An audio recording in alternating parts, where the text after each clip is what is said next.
কোরবানি আইছে, পশু জব করে রক্ত প্রবাহিত কর। তো আমার ইচ্ছা পূরণ করতে হবে, আল্লাহর ইচ্ছাকেই নিজের ইচ্ছা বানায়া যা, নিজের মাল দিয়ে একটা পশু কিনা রক্ত প্রবাহিত করে রবের খুশি করে দিল। এইটাই ইবাদত। আর এই ইবাদতের জন্যই আল্লাহ পাক মানুষ বানাইছেন। কল্পনা করে করে জান্নাত পাওয়া যায় না। हर गफलत ये तेरी हस्ती नहीं, देखी जन्नत इस कदर सस्ती नहीं। हर गफलत ये तेरी हस्ती नहीं, देखी जन्नत इस कदर सस्ती नहीं। रह गुजर दुनिया ये बस्ती नहीं, जाए आयशो इशरतो मस्ती नहीं। जाए आयशो इशरतो मस्ती नहीं। दुनिया तो मस्ती करार कोनो জায়গা না। দুনিয়াটা হলো মাজরাতুল আখিরা, ইবাদত করার জায়গা। সঙ্গত কারণে আমাদের সন্তানরা একাডেমিকভাবে যারা স্কুলে চলে যায় সরাসরি, তারা দিন বঞ্চিত হয়ে, নড়াচড়া করো না, বসো, আমার গরম লাগতেছে, তোমাদের সমস্যা আছে, বসো, কথা কই যা, শোনো দুই কথা। তা এটা একটা ক্ষতি। এইটা কোনো ব্যক্তিগত ক্ষতি না, জাতীয় ক্ষতি।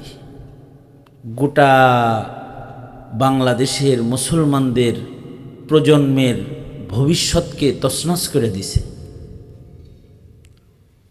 এটা থেকে উঠে আসার জন্য এটা একটা প্রসেস,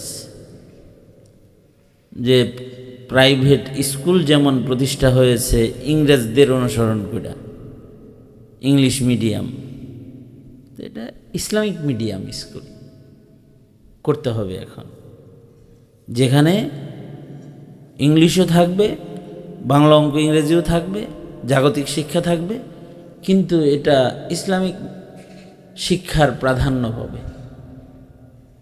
যে সন্তানদেরকে দিন শিখায় দেওয়া হবে। আপনাদের এই মহল্লার যত স্কুলের ছেলেবেলে আছে, এদের কালিমা সূরা ফাতিহা এদের পরীক্ষা নেন, দেখবেন শতকরা 95 জন ওরা কালিমাও পড়তে পারবে না। ওদের কালিমা উচ্চারণের ভেতরে ভুল। এইভাবেই যদি একটা বাচ্চার জীবন গড়ে ওঠে, তাহলে এই বাচ্চা কি সফল হয় নাকি বিফল হয়? ওর জিন্দেগি কি বনে নাকি হালাক হয়? মৌলানা কিন্ডারগার্টেন স্কুল করছে মাদ্রাসা নামে, আল্লাহ তাআলা এটাকে কবুল করুক। যারা বুঝছে তারা দিছে, তাদের সন্তানদের স্কুলের শিক্ষাও হয়ে যাইতেছে, ইমানের শিক্ষাও হয়ে যাইতেছে।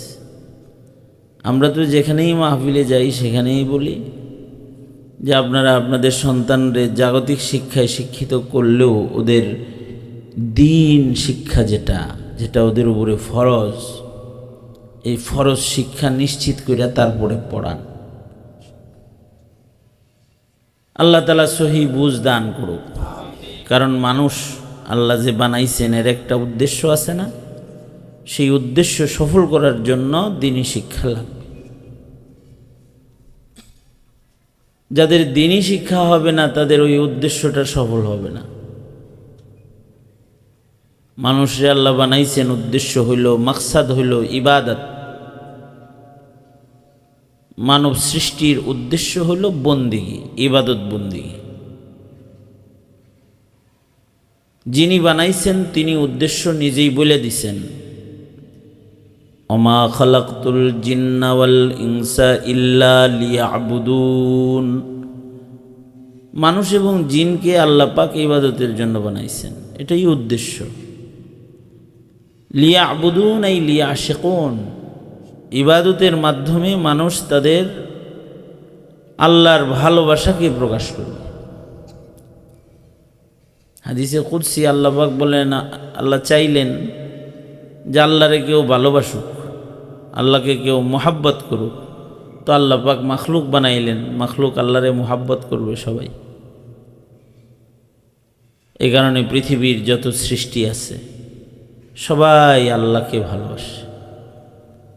ইউসাব্বিহু লিল্লাহি মা ফিস সামাওয়াতি ওয়া মা ফিল আরদ, জমিন ও আসমানের ভেতরে যা আছে সব আল্লাহর জিকির করে। আল্লাহর জিকির কেন করে? আল্লাহকে ভালোবাসে এই জন্য জিকির করে। কিন্তু আল্লাহ পাক এই ভালোবাসাটা অনেক বেশি পাওয়ার জন্য বানাইছেন মানুষ, যে মানুষ আল্লাহকে সর্বোচ্চ ভালোবাসবে। এই জন্য আল্লাযীনা আমানু আশাদ্দু হুব্বান লিল্লাহ, মানুষের আল্লাহর প্রতি ভালোবাসাটা অন্যান্য মাখলুকের ভালোবাসার মতো এত অল্প ভালোবাসা না। মানুষ আল্লাহকে ভালোবাসে সর্বোচ্চ। সর্বোচ্চ ভালোবাসা প্রকাশ করার জন্য যা যা ইবাদত দরকার সব ইবাদত আল্লাহ মানুষকে দান করছে। যত ইবাদত আছে সব ইবাদত দিয়া ভালোবাসা প্রকাশ করব। এ কারণে শারীরিক শক্তি আল্লাহর মহব্বতে ব্যয় করার জন্য নামাজ দান করছে। শারীরিক কষ্ট ক্লেশ দিয়ে আল্লাহকে ভালোবাসার জন্য রোজা দান করছে। অর্থ দিয়া আল্লাহ পাকের ভালোবাসা প্রকাশ করার জন্য যাকাত, সাদকা, কোরবানি দান করছে। মুশতারিকা বাইনাল মালি ওয়াল বাদান, হজ দান করছে, যে শরীরেও মেহনতও করবি আবার টাকাও খরচ করবি। কার জন্য? কার জন্য? আল্লাহর জন্য। শেষ বেলায় আল্লাহ পাক মানুষের জন্য আত্মত্যাগ সর্বোচ্চ ঘটাইবার জন্য জিহাদ ফি সাবিলিল্লাহকেও ফরজ করছেন, যে প্রয়োজন বোধে আল্লাহর ভালোবাসা প্রকাশ করার জন্য যুদ্ধে যায় জীবন দিয়ে দিবি, জান আল্লাহর জন্য দিয়ে দিবি। জীবন দিয়া আল্লাহকে বলবি, আল্লাহ আমি আমার জীবনের বিনিময়ে আপনাকে পাইতে চাই। এই যে ভালোবাসার যত পদ্ধতি আছে, এই সব পদ্ধতিগুলো, ভালোবাসার ঢংগুলো ইবাদতের দ্বারায় বান্দা পেশ করবে। কেউ যদি ইবাদত না করে, যার ইবাদত নাই তার আল্লাহর ভালোবাসা নেই। বলেন ঠিক না? ঠিক। যার জীবনে ইবাদত নাই তার কি নাই? আল্লাহর ভালোবাসা নেই। আল্লাহর ভালোবাসা যার নাই তার ঈমান নেই। এই কারণে কেউ যদি ইবাদত ছাড়ে তাহলে তার ঈমান চলে যাওয়ার হুমকি। আল্লাহর রাসূল বলেন, ক্বালা রাসূলুল্লাহি সাল্লাল্লাহু আলাইহি ওয়াসাল্লাম, মান তারাকা সালাতান মুতাআম্মিদান ফাকাদ কাফার। মুসলিম শরীফের riwayat।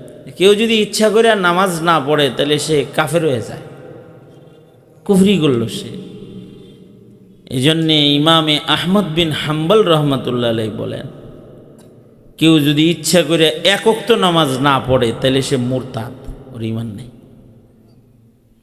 ইমাম আহমদ বিন হাম্বলের এই বক্তব্য মাফিক দেখেন তো আমাদের মহল্লায় কতগুলো ইমানদার আছে আর কতগুলো কাফের আছে বাইর করুন। যে নামাজ পড়ে না তার মুরতাদ হয়ে গেছে, ওই ঈমান নেই। ইচ্ছা করে এক ওয়াক্ত নামাজ পড়ে নাই, ও কি মুরতাদ। শাস্তি কি? আহমদ বিন হাম্বল রহমতুল্লাহ আলাইহির ফয়সালা হইল, এক ওয়াক্ত নামাজ ইচ্ছা করে যে ছেড়ে দিছে ওর সাজা হইল মৃত্যুদণ্ড, ওর ফাঁসি, গর্দান কাটা হবে ওর। যদি তওবা না করে, নামাজের আজমবিল জজম যদি না করে, তাহলে ওর ঈমান নষ্টই হয়ে যাবে। আর আমাদের ইমামে আজম আবু হানিফা রহমতুল্লাহ আলাইহি বলেন, ঈমান তো নষ্ট হয়েছেই ওর। যার ঈমান নষ্ট হয়ে যায় তার আল্লাহর জমিনে ঘোরাফেরা করার অধিকার নেই। ঠিক আছে, বাচ্চা থাকলেও ও অন্ধকার ঘরে বাচ্চা থাকবো, ওরে জেলে পাঠায় দাও। যে নামাজ পড়ে না তারে কই দিবা জায়গা? জেলখানা। তার মানে বেনামাজির জায়গা কি ঘরে না জেলে? বেনামাজির জায়গা কি সংসদে? কোথায়? বেনামাজির জায়গা কি সমাজের ইজ্জতের চেয়ারে? বেনামাজির জায়গা কোথায়? হয়তো মৃত্যুদণ্ড এক ইমামের ফয়সালা। আর আমাদের ইমামে আজম আবু হানিফা রহমতুল্লাহ বলে যে আল্লাহর গোলামি করে না, আল্লাহর জমিনের আলো বাতাস দেখার অধিকার ওর নাই, ওরে জেলে পাঠায় দাও। আজব সরকারের ফয়সালা। এইটা জমিনের সরকাররা এখন মানে না। এরা হইল যারা নামাজ পড়ে হ্যাঁ করে জেলে পাঠায় দাও। উল্টা নেককার যদি কেউ হয় ওকে ফাঁসায়া জেলে পাঠানোর চক্রান্তে লিপ্ত রয় একটা চক্র আছে, যারা ভালো মানুষের গায়ে কাদা লাগাইবার চেষ্টা করে, নামাজি মানুষের জিল্লাতি করার চেষ্টা করে। কিন্তু আল্লাহর ফয়সালা হলো যদি ইবাদত না করে তাহলে ওর ঈমান নাই। নবীজি বলে যে যদি ইবাদত না করে কেউ তাহলে ধীরে ধীরে তার ঈমান নষ্ট হয়ে যায়। এই জন্যে ইবাদত করতে হইব, ইবাদত ছাইড়া দেওয়ার কোনো লাইন নেই। ইবাদতের ভেতরে সবচেয়ে দামি ইবাদত হলো নামাজ। সবচেয়ে দামি ইবাদতের নাম কি? আউয়ালু মা ইউহাসাবু বিহিল আবদু ইয়াউমাল কিয়ামাতিস সালাহ। আল্লাহর নবী বলেন সর্বপ্রথম ময়দানে মাহশারে আল্লাহ তাআলা মানুষের নামাজের হিসাব নিবেন। কে কয় বেলা নামাজ পড়েছে, কয় বেলা ছাড়ছে, এগুলো আগে জিজ্ঞাসা করবেন। কে কেমন নামাজ পড়েছে তা জিজ্ঞাসা করবেন। কিরকম নামাজ পড়ছ, তোমার নামাজের কোয়ালিটিটা কি, 1 নম্বর 2 নম্বর না 3 নম্বর না বাতিল নাম্বার। যদি কারোর নামাজ বাতিল হয় তাহলে তার নামাজ তার চেহারায় ফেঁকে দেওয়া হবে, হাদিসে আছে। নামাজের হিসাব যার পাশ হয়ে যাবে তার অন্যান্য হিসাবগুলা আসান হয়ে যাবে। নামাজের হিসাবে যদি আটকে যায় তাহলে অন্য হিসাবগুলো তাদের কঠিন হয়ে যাবে।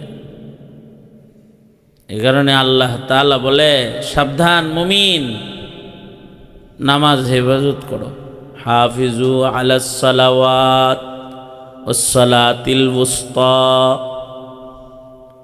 এই নামাজ হেফাজত করো, বিশেষভাবে আসরের নামাজ। নামাজ হেফাজত কিভাবে করবা? টাইম মতো আদায় করবা। ইন্নাস সালাতা কানাত আলাল মুমিনিনা কিতাবাম মাওকুতা। নামাজের নির্ধারিত ওক্ত আছে, ওক্ত মতো নামাজ পড়বা। ওক্ত মতো যদি কেউ এক ওক্ত নামাজ খালি না পড়ে হইল মুরতাদ। এবার বাড়িওয়ালা যে আছেন, আমনের বাড়িতে সদস্য যদি থাকে 8 জন, 8 জনের ভেতরে যে কয়জন নামাজ পড়ে ওরা ঈমানদার। ইমাম আহমদ বিন হাম্বলের ফয়সালা মতো যারা আপনার ঘরে নামাজ পড়ে না এগুলো মুরতাদ। তার নতুন করে কালেমা পড়ে আবার মুসলমান হইতে। কারোর ঘরে যদি বিবি নামাজ না পড়ে তাহলে বিবির ঈমান নেই। কন্যা নামাজ না পড়ে ইমাম আহমদ বিন হাম্বল বলে ওই কন্যার ঈমান নাই। ছেলে নামাজ পড়ে না, আপনার 4 ছেলে 5 ছেলে, এদের ভেতরে যেটা নামাজ পড়ে এটা ঈমানদার পালতেছেন, আর যেটা বেনামাজি এটা হইল ইমাম আহমদ বিন হাম্বলের বক্তব্য মাফিক বাপ হয়ে আপনি মুরতাদ পালতেছেন। এই কথাগুলো আলেমরা বলে। এ কারণে আলেমরা খারাপ। কার কাছে খারাপ? যারা বেনামাজি, নামাজ পছন্দ করে না তাদের কাছে খারাপ। যারা দিন পছন্দ করে না তাদের কাছে আলেমরা খারাপ। কিন্তু ওলামায়ে দিন যে এই কথাগুলো বলে এটা কি তাদের উপকারেই কয় নাকি জাতির উপকারে কয়? ইচ্ছা করে নামাজ পড়ে না। ইচ্ছা করে যদি কেউ ইচ্ছাকৃত জুমার নামাজে, আজকে শুক্রবার গেল না, এই শুক্রবারে ইচ্ছা করে জুমার নামাজ পড়ে নাই, আপনাদের হিসাব কি? এর পার্সেন্ট কত পার্সেন্ট হইতে পারে? কইতে পারবেন সাহস করে? সাহসই নাই কর। ইচ্ছা করে জুমার নামাজ পড়ে নাই এর পার্সেন্ট মিনিমাম শতকরা 95%, মিনিমাম। যদি 100% সব মসজিদাই তো পুরুষ, যে ঘরের পুরুষ বেনামাজি দেখেন খুঁজে দেখবেন অধিকাংশ মহিলাও বেনামাজি। তাইলে যদি নারী পুরুষ সব জোড়া লাগান, যোগ দেন, 95% পাইবেন, অথবা 90% মুসলমান পাবেন যারা ইচ্ছা করে জুমার নামাজ পড়ে নাই পুরুষরা, এবং তাদের ঘরে মহিলারা জোহরের নামাজও পড়ে নাই। ইচ্ছা করে কেউ যদি জুমার নামাজ না পড়ে তাহলে তার জায়গা কোন জায়গায় যায়? ইচ্ছা করে কেউ যদি 3 জুমা খালি না পড়ে, কয় জুমা? 3 জুমা যদি খালি কেউ না পড়ে, তাহলে আল্লাহর রাসূল বলেন, ক্বালা রাসূলুল্লাহি সাল্লাল্লাহু আলাইহি ওয়াসাল্লাম, মান তারাকা সালাসা জুমআতিন বিগাইরি উযরিন কুতিবা মিনাল মুনাফিকিন। আল্লাহর নবী বলেন, ইচ্ছাকৃত কেউ যদি 3টা জুমার নামাজ পরপর যদি 3 সপ্তাহ জুমার নামাজ ছাইড়া দেয়, এ কম বখতের উপরে রব্বুল আলামিন তো নারাজ হয়ে যায় যে আল্লাহ তাআলা তার নাম ইমানদারের দপ্তর থেকে কেটে রব্বুল আলামিন তাকে মুনাফিকের খাতায় নাম উঠায় দেয়। নাউজুবিল্লাহ, আরো জোরে করে বলেন নাউজুবিল্লাহ। তার মানে হলো নামে শুরুতে লাগাইছস মুহাম্মদ, হ্যাঁ, ভোটার আইডিতে লাগাইছস মুসলিম ধর্মীয় পরিচয়, পাসপোর্টে লিখে তুইছস মুসলমান, ইচ্ছা করে জুমার নামাজ পড়স না, তুই তো মুনাফিক। খাতায় একটা আর আসমানের খাতায় আর একটা, কলমে একটা ভিতরে আর একটা, মুনাফিক হয়ে যায়। সে মুনাফিক হিসেবে লিখিত হয়ে যায়। কেউ যদি মুনাফিক হয়ে যায় তার জায়গাটা কোন জায়গায়? হ্যাঁ বলেন না, তার জায়গা কই? মুনাফিকের জায়গা কোন জায়গায়? জাহান্নামের কি উপরের দিকে?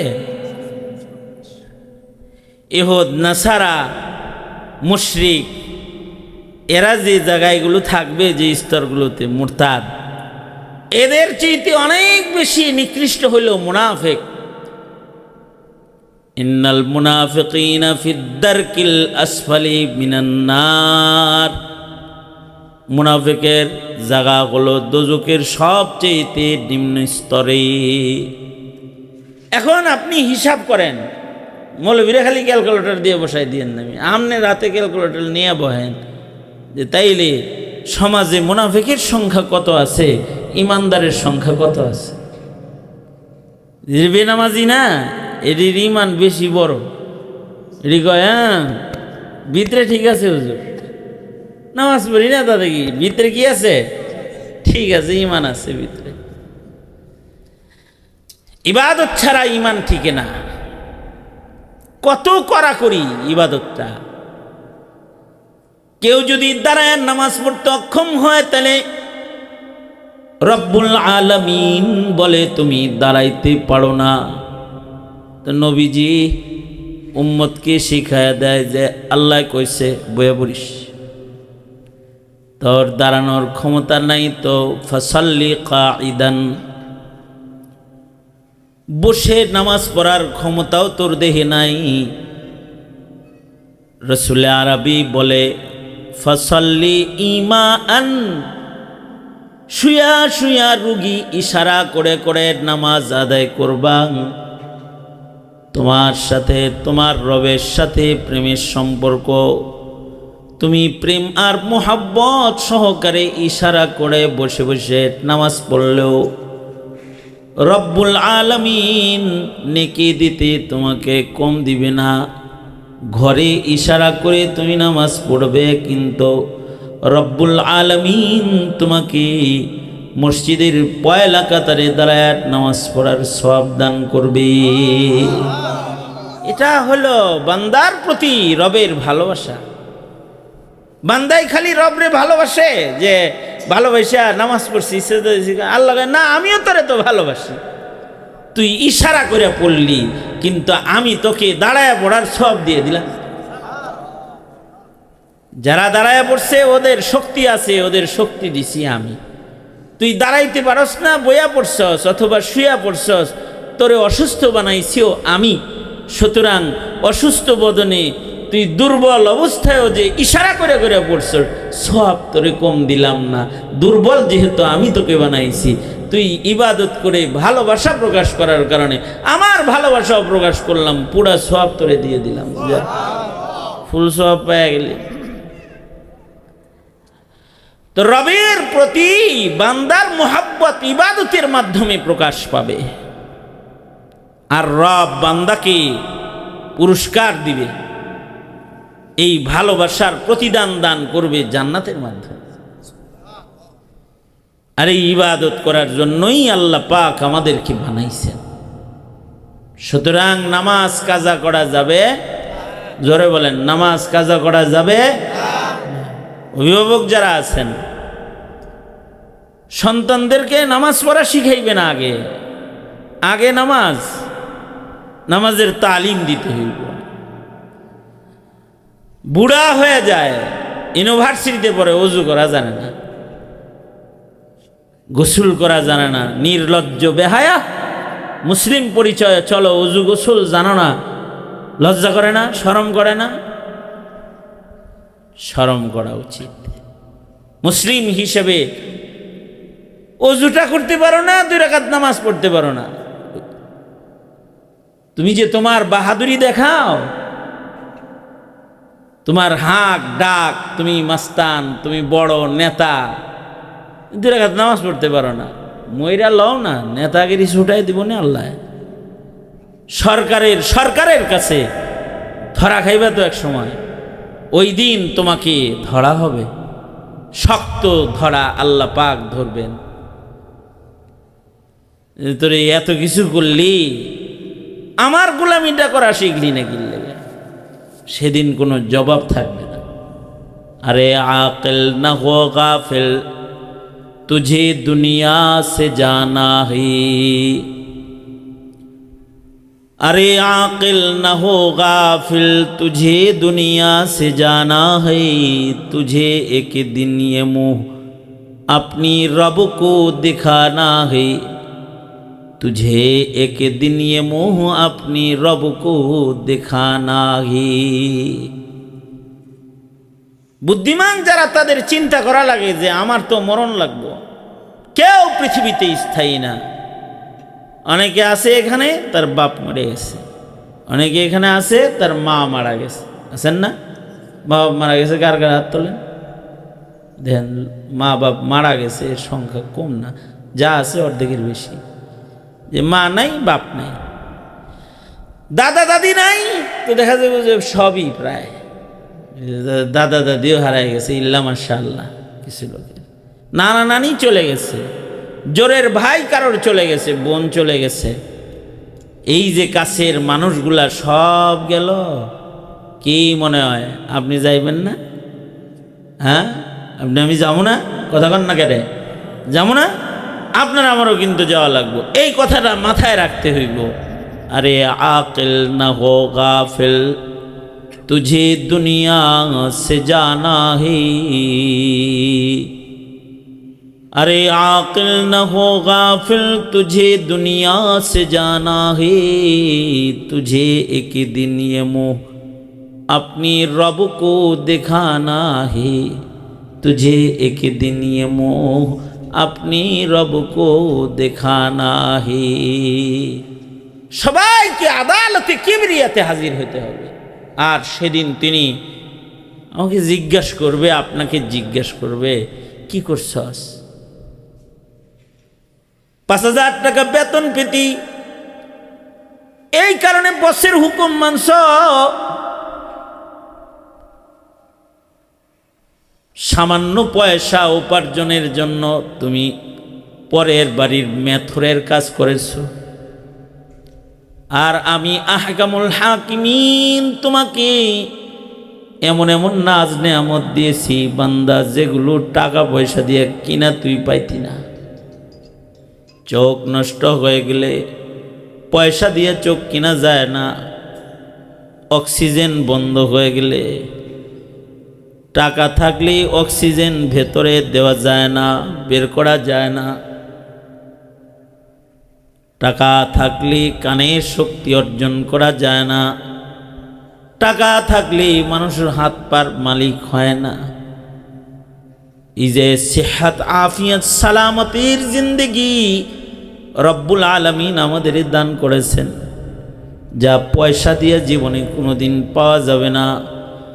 বলবেন এই যে অমূল্য নিয়ামতগুলো তোকে আমি দিছি, শ্বাসে শ্বাসে আমার নিয়ামত তুই ভোগ করেছিস। এই বান্দা, আমার এত নিয়ামত ভোগ করে কি কি গোলামি আমার করছিস, হিসাব দিয়ে সামনে যা। হিসাব না দিয়া এক কদম সামনে যেতে পারবি না তুই।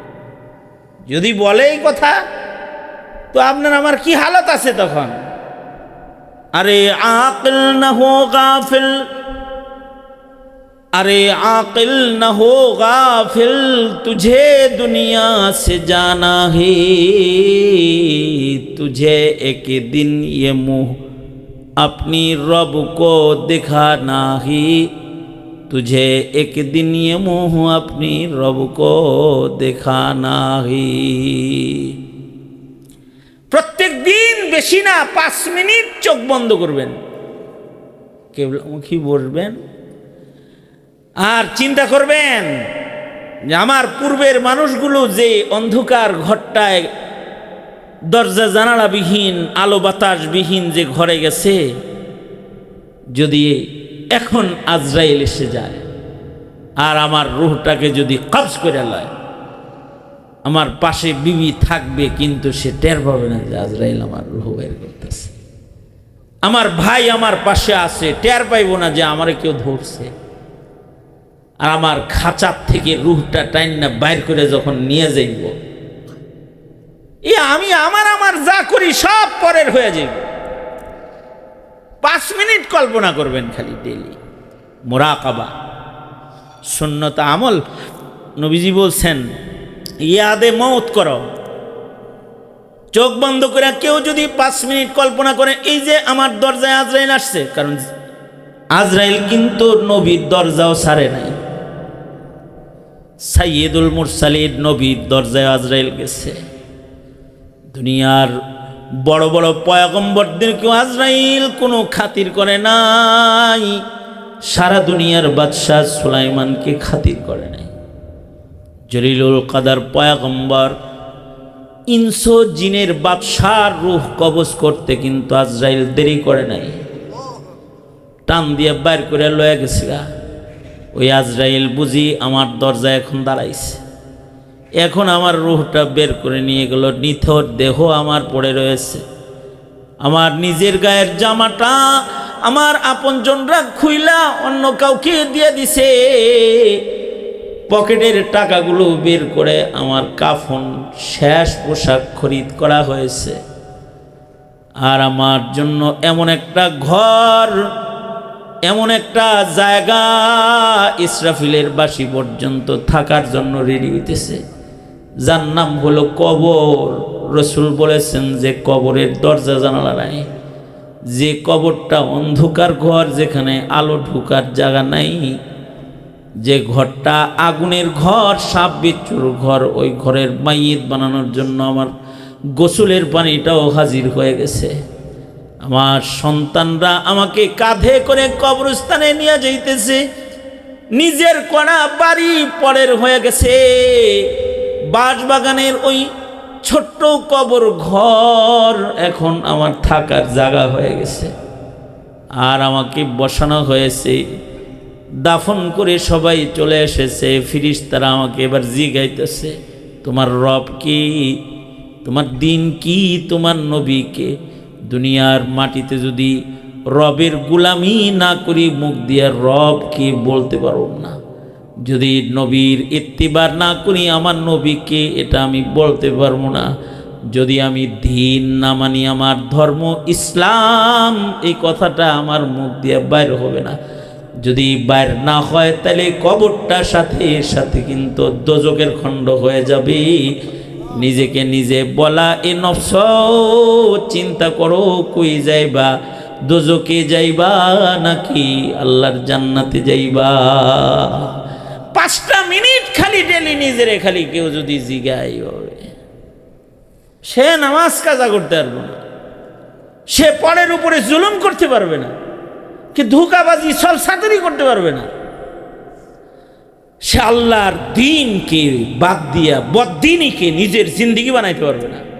বেপর্দা, বেহায়াপনা, বেলাল্লাপনা, নষ্ট কথা, দুষ্ট কথা, কুদৃষ্টি, কুস্বভাব সে তার ভেতরে লালন পালন করতে পারবে না। আর যদি মৌত বুল্লা চলাফেরা করে, লাগে জানি তার মৃত্যু হইব না, দুনিয়াটাই সে পাইছে, এটা ভোগের জায়গা। দুনিয়া যা খুশি তাই ভোগ করার জন্য সে প্রস্তুত হয়েছে, দুনিয়াটারই জান্নাত বানাইছে। আল্লাহর রাসূল বলে মুমিন দুনিয়াকে জান্নাত বানাইতে পারে না। আর দুনিয়া সিজনুল মুমিন, দুনিয়া হলো মুমিনের জন্য কারাগার। কারাগারে যেমন নিজের ইচ্ছায় চলা যায় না, মুমিন দুনিয়ার জীবনে নিজের ইচ্ছায় চলবে না, একজনের ইচ্ছায় চলবে। তিনি কে? আল্লাহ। তার ইচ্ছায় চলার নামই হলো ইবাদত। তিনি চাইতেছেন আমি সেজদা দিই, সেজদা দেওয়া ইবাদত।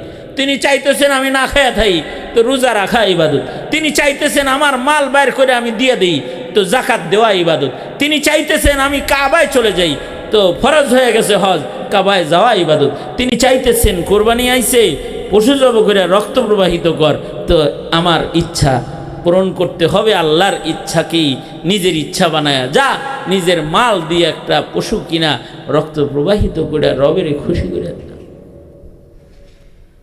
এইটাই ইবাদত। আর এই ইবাদতের জন্যই আল্লাহ পাক মানুষ বানাইছেন। কল্পনা করে করে জান্নাত পাওয়া যায় না। हर गफलत ये तेरी हस्ती नहीं, देख जन्नत इस कदर सस्ती नहीं। हर गफलत ये तेरी हस्ती नहीं, देख जन्नत इस कदर सस्ती नहीं। रह गुजर दुनिया ये बस्ती नहीं, जाए आयशो इशरतो मस्ती नहीं। जाए आयशो इशरतो मस्ती नहीं। दुनिया तो मस्ती करार कोनो जागा ना,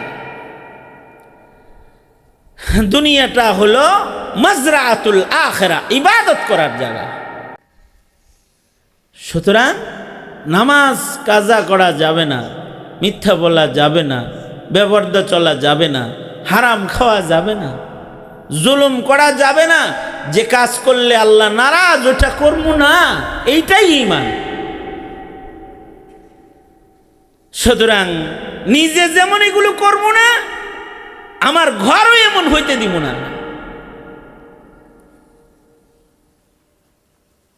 চিন্তা করে দেখেন কত মানুষ ইচ্ছা করে নিজের ঈমান এইভাবে নষ্ট করতেছে। আর চিন্তা করে দেখেন কতগুলো বাপ তার সন্তানকে ইচ্ছা করে এরকম বেঈমান বানাইতেছে। খালি এইটা চিন্তা করেন না একটু? যদি চিন্তা করেন আপনি তো ঘুমাইতে পারবেন না। নবীরা এগুলো চিন্তা করতে দেখে রাত্রে ঘুমাইতে পারতো না। উম্মতের যে সকল রাহবারদের ভেতরেও এই চিন্তা ঢুকে যায়, তাদের ঘুম হারাম হয়ে যায়। কেমনে একটা লোকরে নামাজি বানান যায়, কেমনে একটা লোকরে দিনদার বানান যায়, এই পেরেশানিতে পড়ে যায়। এ কারণে নেককার হইতে হবে। আর প্রজন্মকে নেককার বানাইতে হইলে দিন শিখাইতে হবে, তাহলে দিনদার হিসাবে সমাজে ওরা প্রতিষ্ঠা হবে। সুতরাং মাদ্রাসার দিকে খেয়াল রাখবেন ইনশাআল্লাহ। বলেন, এটা কোনো কালেকশনের মাদ্রাসা না, আপনি ছেলেটা দিয়েন। স্কুলে যদি সন্তান পড়াইতে যায় খরচ করতে পারেন, তাহলে মাদ্রাসায় পারবেন না কেন? মাদ্রাসায় পড়ানোর জন্য খরচ আরো বেশি করতে হবে। কারণ আপনার সন্তানরে যদি আপনি বাড়ি করে দিয়ে যান, তাহলে আপনি সফল পিতা না। গাড়ি করে দিলে সফল পিতা না, কিন্তু আপনি যদি আপনার সন্তানরে ঈমান শিখায় যান, তাহলে আল্লাহর খাতায় আপনি সফল পিতা। এ কারণে লোকমান সফল পিতা। কোরআন মজিদে আল্লাহ লোকমান রে জাগা দিছে সফল পিতা হিসাবে, যে সন্তান রে তাওহীদ শিখায় গেছে, ইয়া বুনাইয়া লা তুশরিক বিল্লাহ, এই সন্তান শিরিক করিস না। ইয়া বুনাইয়া আকিমিস সালাহ, এই সন্তান নামাজ পড়। এই সন্তান আমর বিল মারুফ, মানুষকে ভালো কথা বল। ওয়ানহা আনিল মুনকার, মানুষকে গুনাহ থেকে ফিরা। নিজের সন্তানকে তালিম দিছে। যখন এইরকম একজন বাপ হইছে, তখন লোকমান হয়েছে সফল পিতা। যে লোকমানের নামে, লোকমান আলাইহিস সালামের নামে কোরআন মজিদে সূরা আল্লাহ পাক কিয়ামত পর্যন্ত দান করছে। আর কেউ যদি নিজের সন্তান রে সম্পদের পাহাড় দিয়ে যায়, কিন্তু তার সন্তান সন্ধ্যা হয়ে গেলে মদ খায়, ক্রস কোয়ার্টারে রাত কাটায়, জেনা ব্যভিচার তার জীবনের অংশ হয়ে গেছে। যেই বাপ এই সন্তানটাকে অকর্মা বানাইছে, এই বাবাকে ময়দানে মাহশারে আল্লাহ পাক আসামি করে দান করাবে এবং জিজ্ঞাসাবাদ করবে, কি করছিলি? আমারে চিনাইলি না, আমার ইবাদত করাইলি না কে? সেদিন কোনো উত্তর থাকবে না। সুতরাং দায়িত্বশীল হই ইনশাআল্লাহ। বলেন সবাই ইস্তিগফার পড়েন, আস্তাগফিরুল্লাহ রাব্বি মিন কুল্লি যামবি ওয়া আতুবু ইলাইহি লা হাওলা ওয়ালা কুওয়াতা ইল্লা বিল্লাহিল আলিয়্যিল আযীম। আস্তাগফিরুল্লাহ। তোমরা আমার সাথে আমি যা বলি এগুলো বলো, আপনারাও ওদের সাথে ছাত্র হয়ে যান একবেলার। আল্লাহ তাআলা বারাকা দান করবেন। খোলো খোলো, আমার সাথে বলো, বিসমিল্লাহির রহমানির রহিম। রব্বি জিদনি ইলমা, রব্বি ইশরাহ লি সাদরি ওয়া ইয়াসসির লি আমরি ওয়াহলুল উকদাতাম মিন লিসানি ইয়াফকাহু কওলি। ইয়া আলিমু আল্লিমনি,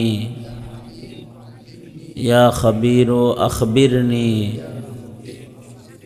ইয়া বসীরু আবসিরনি। পড়ো। আম্মা বারা যারা পড়বা তাদের ভিতর থেকে একজন পড়ো। পড়ো, তুমি পড়ো।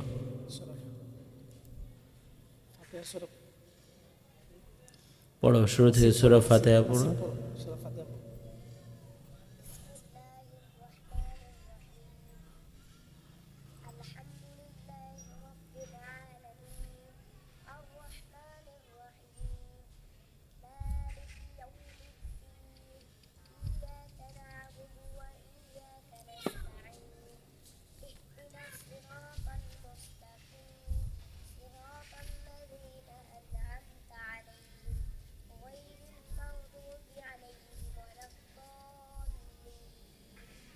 আমিন বলো, জোরে করে বলো।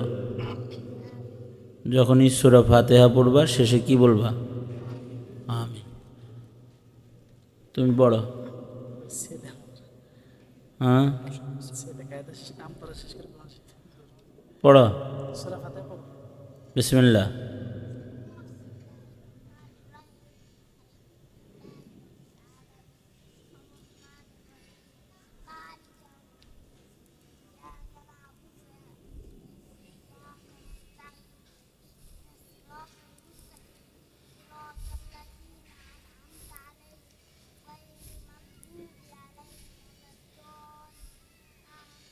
মাশাআল্লাহ, উঠে ফেলাও, যাও।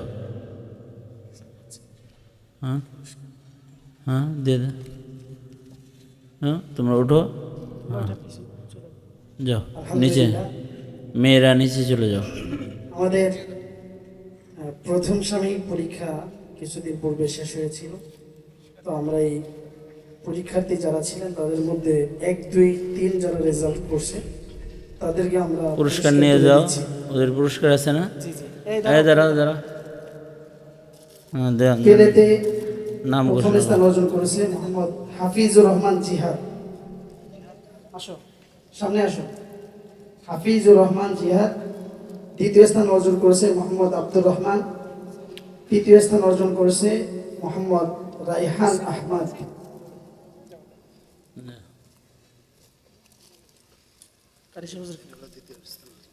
না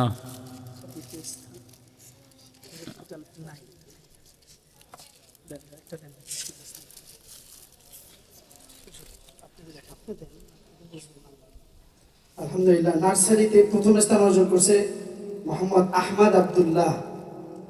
দ্বিতীয় স্থান অর্জন করছে সাইম না। আহমদ, না মোহাম্মদ সাইম আহমদ। আচ্ছা। প্রথম শ্রেণীর মধ্যে প্রথম স্থান অর্জন করছে মোহাম্মদ হাসিবুর রহমান। ওইটা ওইটা, এই যে দ্বিতীয় স্থান অর্জন করেছে যাও। মুসাম্মদ অলিজাতুল্লাহ। না, তোমার নাম কি? সাই না। তৃতীয় স্থান অর্জন করেছে হাসান আহমদ। দ্বিতীয় শ্রেণীতে প্রথম স্থান অর্জন করেছে মুসাম্মদ আমাতুল্লাহ। দ্বিতীয় স্থান অর্জন করেছে মোহাম্মদ সামির আহমদ। তৃতীয় স্থান অর্জন করেছে মোহাম্মদ জুবায়ের আহমদ।